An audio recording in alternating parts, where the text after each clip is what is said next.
Well, as I discussed before, I really wanted a way to have the core of my Mandalorian army, the core units, to also look fundamentally Mandalorian. And I found these custom printed figures from I think Anvil Rage is the name of the designer of the miniatures, and they were printed by a company called War Games 3D out of Spain, which means it took them a really long time to get here because they had to be printed and shipped and customs and all that, but they were reasonably priced, so I can't argue. But it's important to me that the core units of this army be Mandalorian, because I'm really trying to explore an aspect of the Empire, right? Like it's the Empire I want to explore, and by doing that, I want my rebels to look a certain way, right? Because as I said before, the Empire is this homogenizing force that brings uniformity, right? And so the rebels then we shouldn't be emphasizing the uniformity of the rebels when we explore them. Every rebel army should look like it's from a different planet. So my thought is, how Mandalorian can I make a rebel force look? And so here's my attempt. So I got these guys primed in two colors. They're primed in black, and you can probably see a little gray in there, right? But the way they were portrayed in the Clone Wars was with a very they're basically just three colors, right? It was gray, dark gray, and light gray. And so I've got them in gray and black right now, but I think with a little bit of white ink, I can replicate a lot of that effect, and if not, it's not hard to paint over white. So I'm gonna be using an airbrush to affect this, so we're gonna first turn on my air filter here, which hopefully can keep me safe, and then we're gonna turn on my air compressor. So I got air coming in, air going out, and we'll see how this goes. Again, could be a total disaster, but we shall see. So first let's spray some water through, make sure everything works as I expect it to.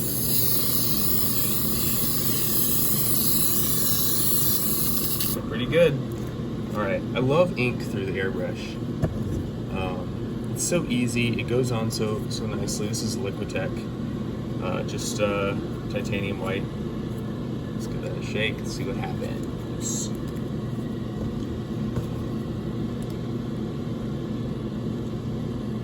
I've been able to get just about every shade of gray through this process. I actually used it to paint a Star Destroyer earlier. I got just the right shade of Imperial Gray, or really white, so we'll see how this goes though. Well, here goes nothing.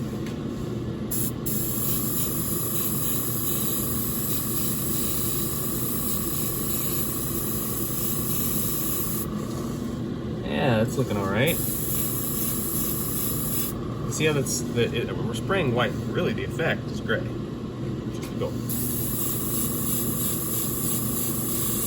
And because we're spraying from one direction, we are getting a gradient that makes it look like a lighting effect. So I am pretty pleased with that. My original plan was to do the spray and then an oil wash, but I'm thinking an acrylic wash might be better for these guys.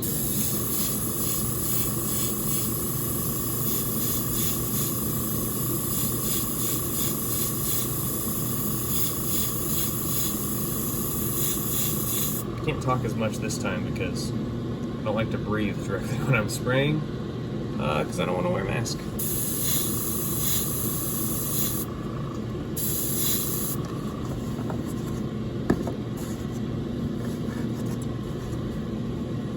I love what these guys represent for Mandalorianism though, because as you can see, they've got a neo-medieval look to them. You can tell that their Mandalorian heritage is still very much in them, but they're not wearing any Beskar. This represents the Mandalorians who don't see the warrior culture as critical to their identity.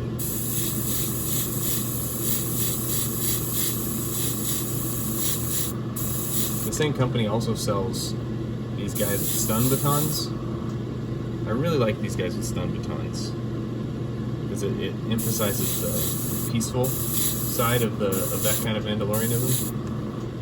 But there's no rebel core units with melee specialty, and these guys are going to be proxying for either Rebel Troopers or Rebel Veterans or Rebel Fleet Troopers.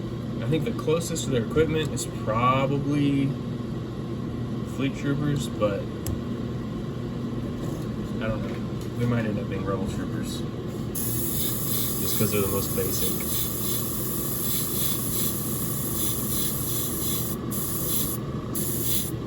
And they look like they're wearing armor, but they're really not. And that's the thing, it's a uniform more than armor. And that is pretty clear in the Clone Wars show. And you know, there might be a bit of a mystery as to how these guys ended up in a rebel group of Mandalorians, when most Mandalorians off-world wear the more distinctive Mandalorian armor, but they had a lot of this equipment. It had to go somewhere. It's not inconceivable to me that some of it might have ended up in Mandalorian cells' hands off-world.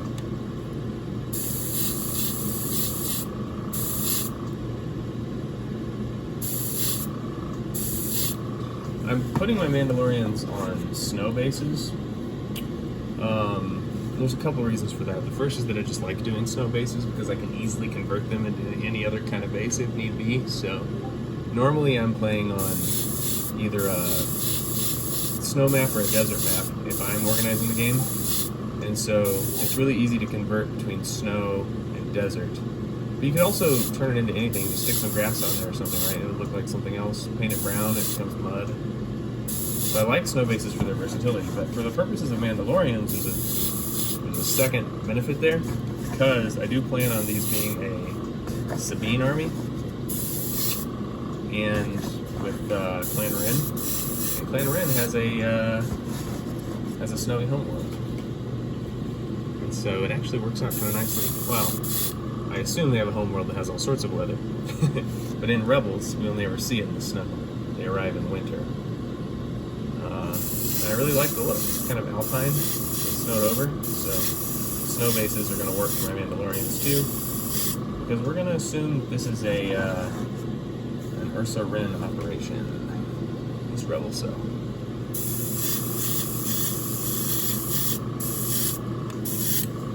If I ever played this in a game, which I do plan to take this down to the local Legion community and, I don't know, show them what I've been up to, but I'll probably run it with Ahsoka, even though she's not Mandalorian. She shows up in a lot of Mandalorian adjacent conflicts, so I think it can be justified. I also just like Ahsoka in Legion as a rebel hero, so it can work.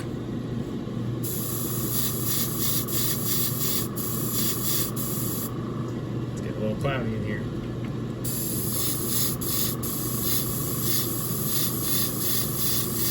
Probably about time for me to change my air filter, to be honest.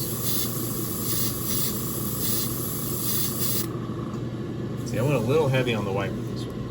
I don't know if you can see that. If you can focus on it. I went stronger on the white, and the reason I did that is because I realized about halfway through this that I'm going to have to put a wash on these anyway, which means that all the whites are going to be darkened down. So probably need to err on the side of brightening it up too much, because the color value is probably going to come down as I start using washes. See there, that was an error. See that squirt just came out way too hard on this guy, and we lost the gradient. Oh well. That's totally okay though, because this is step 2 of a 6-stage process. And some of them come out pretty good. Like that guy right there, that is about the kind of gray that is needed.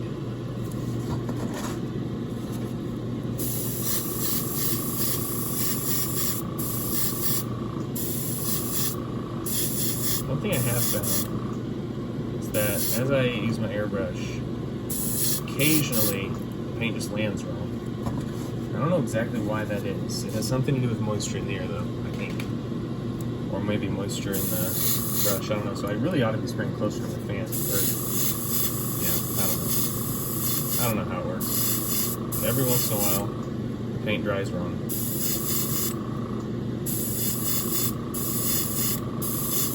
on my Mandalorians I was doing that the other day. There were probably 3 out of 20 where the paint just landed on them wrong. And it's going to be okay. I don't think I'm going to redo them. I think I can fix it pretty well with other painting. Oh, running out again. I do love spraying inks though. Inks just go on so clean, and they're already diluted to the right texture, but they're so heavily pigmented. I basically don't use white paint anymore. I focus exclusively on the inks for white now. This Liquitech is a really good one.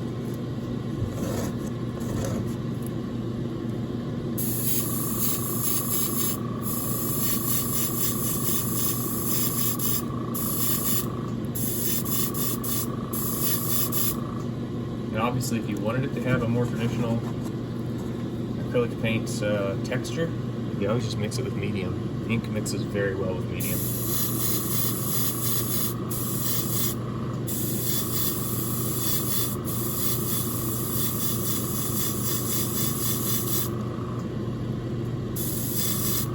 A little weird onto that one. I don't know what was up with that.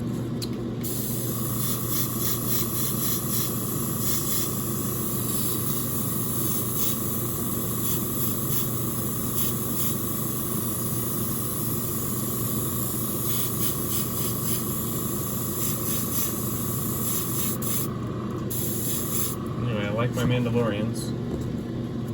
I like what they represent. I never saw myself as a big Mandalorian fanboy. I used to see that as kind of the less interesting part of Star Wars.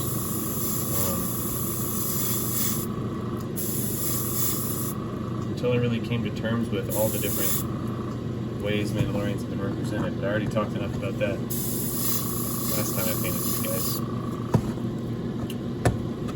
A couple of these needed another coat. Just going to go through again, get a little dust in there.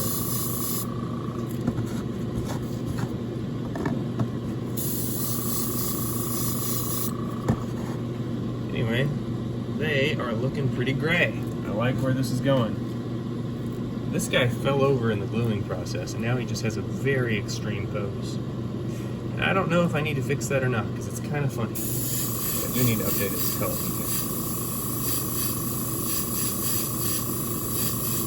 Anyway, it's always a challenge to paint units that are already gray, because gray is kind of my unpainted look.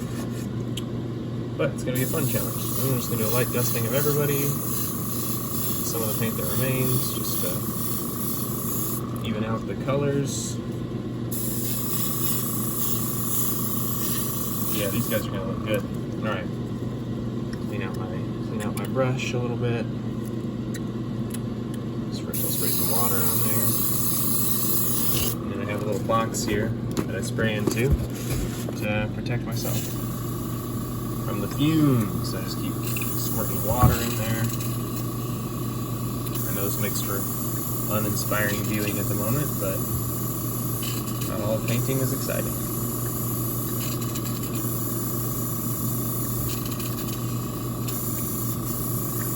Then we're gonna do some backflow.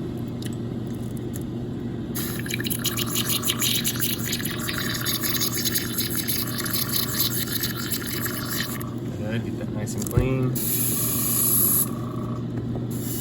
Inducing the backflow of my finger always makes me nervous, because when I worked with compressed air in a manufacturing plant for a while, they're always quick to warn me, do never spray compressed air against your skin, it'll kill you. At least say it'll kill you. And stories of people who died that way. But it doesn't seem to kill you. At least not me, not yet. Anyway, Mandalorians.